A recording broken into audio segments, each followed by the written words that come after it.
Nakanood na ba lahat ng Queen of Tears? Kung hindi pa, eto na ang sign nyo, lalo't yan na ngayon ang highest rated K-drama. May chinika rin ng lead actress itong si Kim Ji-won tungkol sa partner niyang si Kim Soo-yoon. Panoorin natin yan.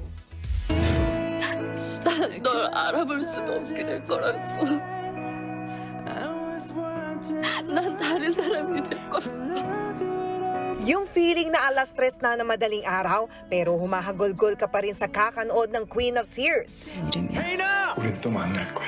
난 안 지치고 네 옆에 있을 거니까. At minsan, maiinis ka na lang dahil sa mga nakakagigil na eksena. 어떻게든 꼭 나갈게.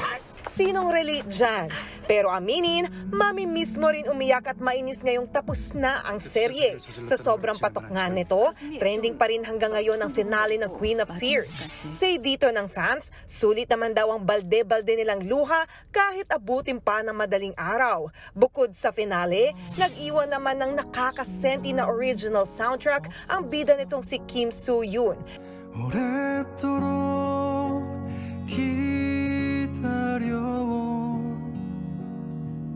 내 맘을 다시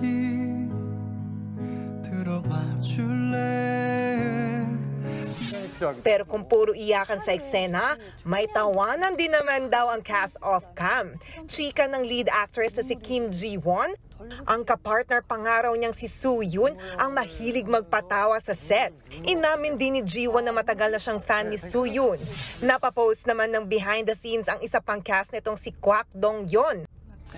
Sa ngayon, ang Queen of Tears na ang highest rated drama ng TVN sa South Korea. Natalo nito ang Crash Landing on You. Sa datos ng Nielsen Korea, halos 25% ang rating ng finale ng Queen of Tears. Mas mataas yan sa halos 22% na rating ng last episode ng Chloe. Bilang treat naman sa fans, maglalabas pa nga ng 2 special episodes ang Queen of Tears sa May 4 at 5. Mga kapatid, Jania Lipon po, laging maging updated sa latest sa entertainment and lifestyle para maging una sa balitaan. Bisitahin at mag-subscribe na sa social media pages ng News 5.